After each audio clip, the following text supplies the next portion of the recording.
नमस्कार दोस्तों, आपका स्वागत है मेरे YouTube चैनल AKR टेक्निकल दोस्त पर।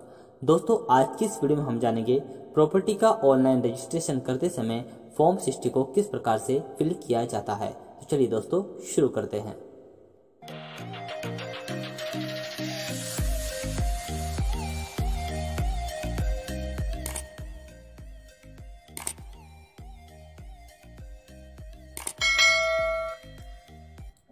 दोस्तों, फॉर्म 60 को फिल करने की आवश्यकता तब होती है जब किसी विक्रेता या क्रेता या फिर किसी भी पक्षकार के पास पैन कार्ड नंबर ना हो।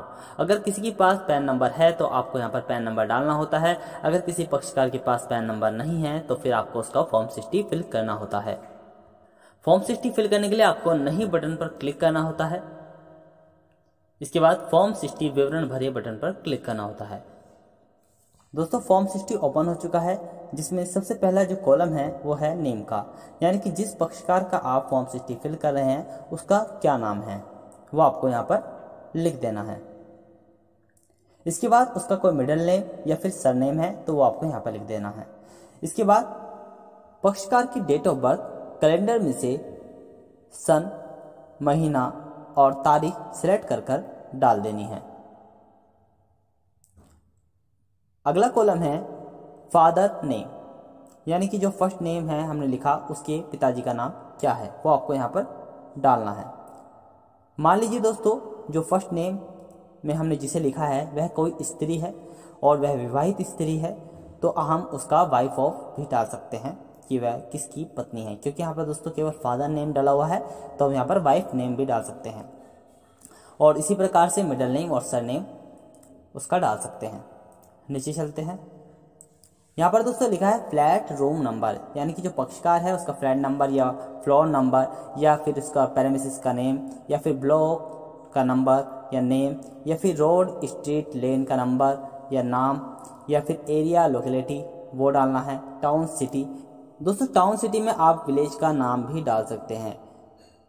और उसके बाद डिस्ट्रिक्ट में आपका जिला।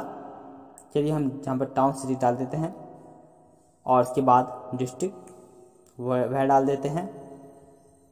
इसके बाद स्टेट वह डाल देते हैं। इसके बाद पिन कोड। दोस्तों, अगर आपको किसी जगह का पिन कोड नहीं पता है तो आप उसको गूगल भी कर सकते हैं। दोस्तों, सीधा सा तरीका यह है, आप एक नई विंडो ओपन कीजिए और जिस भी शहर का, गांव का आप पिन कोड जानना चाहते हैं उसका पिन कोड इस प्रकार से जान सकते हैं। तो ये हो गया जैसे पिन कोड इसको आप यहाँ से कॉपी करेंगे या फिर लिख लेंगे और वहाँ पर पेस्ट कर देंगे। ठीक है दोस्तों, आगे चलते हैं। टेलीफोन नंबर, यदि कोई टेलीफोन नंबर हो तो वो एसटीडी कोड के साथ यहाँ पर डाल देना है। इसके बाद एक मोबाइल नंबर, यह डालना जरूरी है, तो यहाँ पर आपको पक्षकार का मोबाइल नंबर डाल देना है। इसके बाद अमाउंट ऑफ ट्रांजेक्शन रुपीज़ में, तो आपको यहाँ पर जो ट्रांजेक्शन हुई है, लेन देन हुआ है, वह कितने रुपये का हुआ है वो आपको यहाँ पर डालना है। चलिए दोस्तों, मैं यहाँ पर ऐसे ही कुछ भी डाल देता हूँ। और इसके बाद डेट ऑफ ट्रांजैक्शन, जो लेन देन हुआ है, हमने दिखाया यहाँ पे 4 लाख रुपए, तो 4 लाख रुपए किस तारीख को दिए गए या लिए गए तो वो आपको यहाँ पर डालना होता है। इसी प्रकार से आपको कैलेंडर से डेट सेलेक्ट करनी है। मान लीजिए दोस्तों, जो 4 लाख रुपए हैं वो विभिन्न किस्तों में दिए गए हैं, यानी कि 2 लाख कभी दे दिए, फिर 1 लाख दे दिए, फिर 1 लाख दे दिए, ऐसे दिया गया है। तो जो लास्ट डेट है जिसको पेमेंट फुल पूरा हो चुका है, ठीक है, वह लास्ट वाली डेट आपको यहाँ से सिलेक्ट कर लेनी है। अगला कॉलम है in case of transaction in joint names of number of person involve in the transaction, यानी कि जो ट्रांजैक्शन हो रही है उसमें कितने लोग हैं वह संख्या आपको यहाँ पर डाल देनी है। मान लीजिए 4 लोगों के मध्य लेन देन हो रहा है या फिर 2 लोगों के मध्य लेन देन हो रहा है, तो वो आपको जो भी संख्या है वह आपको यहाँ पर डाल देनी है। इसके बाद मोड ऑफ ट्रांजैक्शन, यानी कि जो 4 लाख रुपए दिए गए हैं वह किस माध्यम से दिए गए हैं। दोस्तों, यहाँ पर 4 माध्यम दिए गए हैं, ड्राफ्ट, आरटीजीएस, कैश और चेक। लेकिन दोस्तों, कुछ ऐसा भी हो जाता है कभी कभी कि कुछ पैसा कैश से दिया गया है, कुछ चेक से और कुछ आरटीजीएस से, या फिर कुछ ड्राफ्ट से, कुछ आरटीजीएस से, कुछ चेक से, इस टाइप से हो सकता है।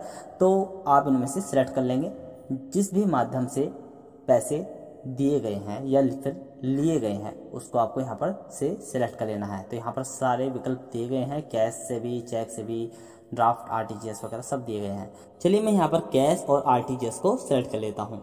इसके बाद आधार नंबर इशूड बाय UIDAI, तो यहाँ पर आपको आधार नंबर डाल देना है जो भी पक्षकार है उसका, इफ़ अवेलेबल अगर हो तो, ठीक है।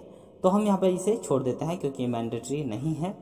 आगे चलते हैं। यहाँ पर लिखा है if applied for PAN and it is not yet generated, enter date of application and acknowledgement number.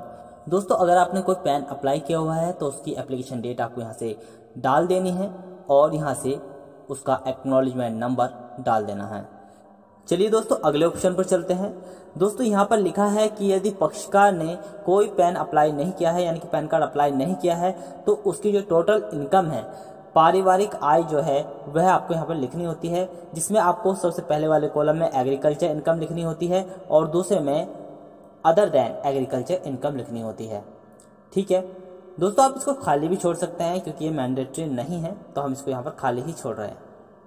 अगले ऑप्शन पर चलते हैं, कॉलम नंबर 23, जिसमें लिखा है details of document being produced in support of identify in column 1।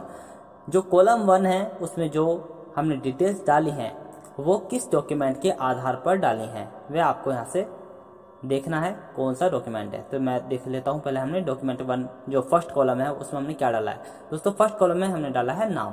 तो जो नाम है पक्षकार का वह पक्षकार की किस आईडी या किस डॉक्यूमेंट के आधार पर डाला है। तो यहाँ पर बहुत सारे डॉक्यूमेंट्स दिए गए हैं, इनमें से आपको जो भी पक्षकार का डॉक्यूमेंट है उसको सिलेक्ट कर लेना है। फिर डॉक्यूमेंट आइडेंटिफिकेशन नंबर डाल देना है। उसके बाद name and address of authority issuing the document. जो ऑथोरिटी है जो आपने डॉक्यूमेंट सिलेक्ट किया है उस डॉक्यूमेंट को इशू करती है वो आपको यहाँ पर उसका नाम और या एड्रेस वगैरह आपको यहाँ पर डाल देना है। आप इसे गूगल भी कर सकते हैं, अगर आपको नहीं पता है कि इसका नेम एड्रेस वगैरह क्या है तो सर्च कर सकते हैं। इसके बाद अगला कॉलम भी ऐसा ही है, details of document being produced in support of address in column 4 to 13, यानी कि 4 कॉलम से फ्लैट रूम नंबर से और 13 कॉलम तक यानी कि पिन कोड तक, यानी कि जो एड्रेस डिटेल्स हैं वो किस डॉक्यूमेंट के आधार पर आपने लिखी है। यहाँ पर भी आपको डॉक्यूमेंट सिलेक्ट करना होता है जिसके आधार पर आपने एड्रेस उसका पक्षकार का डाला है। तो यहाँ पर आपको बहुत सारे डॉक्यूमेंट्स मिलते हैं जैसे आधार कार्ड, बैंक पासबुक वगैरह, electors photo identity card, driving licence, passport, ठीक है। बहुत सारे आप देखेंगे तो आपको पता चलेगा, बहुत सारे हैं यहाँ पर। कास्ट और डोमिसाइल सर्टिफिकेट है ना, आर्म्स लाइसेंस है, इलेक्ट्रिसिटी बिल है, तो आप देखेंगे तो बहुत सारे हैं। और यहाँ पर हम आधार कार्ड ही हम यहाँ पर सिलेक्ट कर लेते हैं। चलिए इसके बाद जो हमने यहाँ पर कॉपी करा, क्योंकि हमने ऊपर वाले में भी आधार का नंबर ही डाला था तो वो भी हमने यहाँ पर पेस्ट कर दिया। और यहाँ पर आपको नेम एंड एड्रेस डाल देना है ऑथोरिटी का जो भी डॉक्यूमेंट को इशू कर रही है। इसके बाद सेव डिटेल्स पर क्लिक कर देना है, ओके बटन पर क्लिक कर देना है। आपका फॉर्म 60 सक्सेसफुली सेव्ड हो चुका है, ओके बटन पर क्लिक कर देना है। इसके बाद एक वेरिफिकेशन ओपन हो जाती है। यहाँ पर आपको कुछ नहीं करना है, बस प्रिंट करना है। और प्रिंट करने के बाद दोस्तों क्या करना है वो भी आपको बताऊंगा। चलिए हम पहले इसको प्रिंट कर लेते हैं। दोस्तों मैंने प्रिंट कर लिया है और ये प्रिंट करने के बाद दोस्तों ये वेरिफिकेशन वगैरह में क्या भरना है वो आपको मैं दिखा रहा हूँ। सबसे पहले कॉलम में दोस्तों आपको नाम लिखना है पक्षकार का, जिस भी पक्षकार का आप फॉर्म 60 फिल कर रहे थे। उसके बाद यहाँ पर डालना है डेट, जिस तारीख को फॉर्म 60 फिल किया गया है।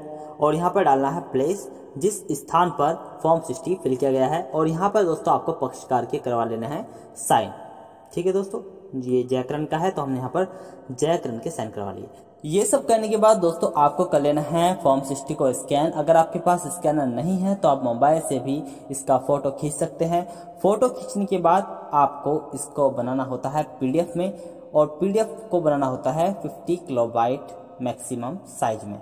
दोस्तों किसी भी इमेज को पीडीएफ में कन्वर्ट करने और उसको रिसाइज करने के बहुत सारे तरीके हैं। उनमें से एक तरीका ये है कि आप अपनी इमेज की प्रॉपर्टी में जाकर उसका साइज देखें। हमने देखा यहाँ बहुत बड़ा साइज है तो हमें करना होगा इसको रिसाइज करने के लिए दोस्तों मैंने MS पेंट में इसको इमेज को खोल लिया है और इसकी परसेंटेज में यहाँ पर लिख देता हूँ कम करके।